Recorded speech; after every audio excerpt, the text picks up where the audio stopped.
Hello সবাই, কেমন আছেন? আশা করি সবাই ভালো আছেন। আমি পিও চলে আসলাম নতুন একটা ভিডিও নিয়ে। আমার আজকের ভিডিওটা হচ্ছে ফাঁকি। তো আসলে এই ভিডিওটা আমি করতাম না, মাঝখানে কিন্তু আমি ভিডিওটা করেছি যখন আমি এইটা বানাচ্ছিলাম। মনে হলো যে না, আমার ফাঁকি ঝুঁকি করার রেসিপিটা আপনাদের সাথে শেয়ার করি। আমি কিন্তু আমটা আগে থেকেই বাগার দিয়ে দিয়েছিলাম, বাগার দিয়ে ভাবলাম যে আপনাদের সাথে শেয়ার করি, তাই ভিডিও করলাম।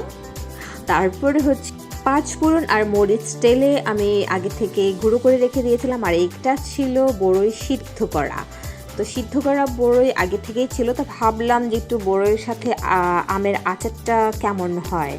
তো এইখানে কিন্তু আমি ফাঁকি ঝুঁকি দিয়েছিলাম। আর এইটা স্বাদ মতো লবণটা অবশ্যই দিতে হয়। আর সাথে ছিল চিনি, আর চিনিটাও একটু মানে টক ঝাল যেহেতু বানাচ্ছি সেহেতু মিষ্টিটা একটু বেশি করে দিব। আর যারা আমার মতো বেশি মিষ্টি পছন্দ করেন তারা আরেকটু মিষ্টি দিতে পারেন, আর যারা ঝাল পছন্দ করেন তারা করে ঝাল দিতে পারবেন, যার যেরকম পছন্দ। আর আমি এখানে চিনি দিয়ে দিচ্ছি। আর আমার কিন্তু এখানে ফাঁকি ঝুঁকি বলতে আমি কোনো রকমের মশলা বেশি ইউজ করিনি, যেমন রসুন, আদা বাটা, সরিষা বাটা এগুলো দিইনি। আর হ্যাঁ, আগুনের আঁচটা কিন্তু একটু স্বাভাবিক রাখতে হবে, মিডিয়াম আঁচের এটা রান্না করতে হবে।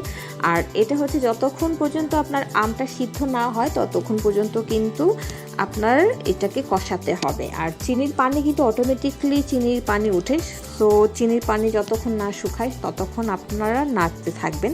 আর হ্যাঁ, অবশ্যই এটাকে খেয়াল রাখবেন যেন কড়াইতে যেন লেগে না যায়। আর সিদ্ধ করা বড়ইটা আমি দিয়ে দিচ্ছি, দিয়ে ভালো করে নাড়াচাড়া করব, ভালো করে কষিয়ে নেব যতক্ষণ না এটার পানি শুকাবে। যেহেতু বড়ইটা সিদ্ধ করে নিয়েছিলাম সেক্ষেত্রে একটু হলেও তো পানি আছে।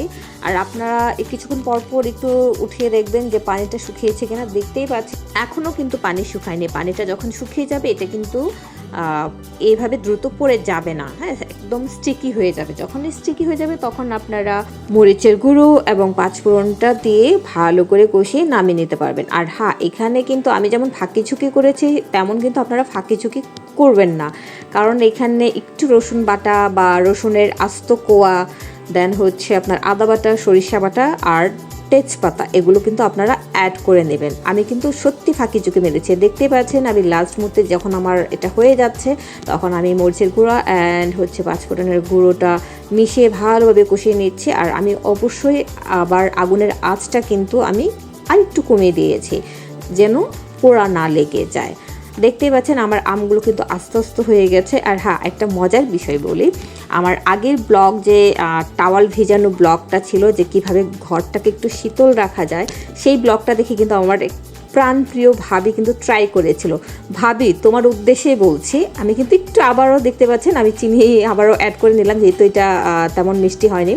আর প্রাণপ্রিয় ভাবি যেটা বলছিলাম, আমার এই রেসিপি দেখে কিন্তু তুমিও ফাঁকি ঝুঁকি করে একটু বানিয়ে দেখো, সত্যি সত্যি খুবই মজা। আর হ্যাঁ, আপনারাও দেখতে পাচ্ছেন, অবশ্যই ট্রাই করবেন। আর আমার রেসিপিটা আপনাদের কেমন লেগেছে অবশ্যই আপনারা আমার কমেন্টস বক্সে জানাবেন। আর হ্যাঁ, আমার ফাঁকি ঝুঁকি রেসিপিটা কিন্তু আপনারাও ট্রাই করবেন। রসুন অবশ্যই দেবেন, আমি যদিও বা রসুন ছাড়া বানিয়েছি তারপরেও কিন্তু বেশ মজা হয়েছে। আর দেখতেই পাচ্ছেন আমার ফাঁকি ঝুঁকি আচার হয়ে গেল। আর আমার আজকের এই ভিডিওটা এই পর্যন্তই। সবাই ভালো থাকবেন, সুস্থ থাকবেন, টাটা।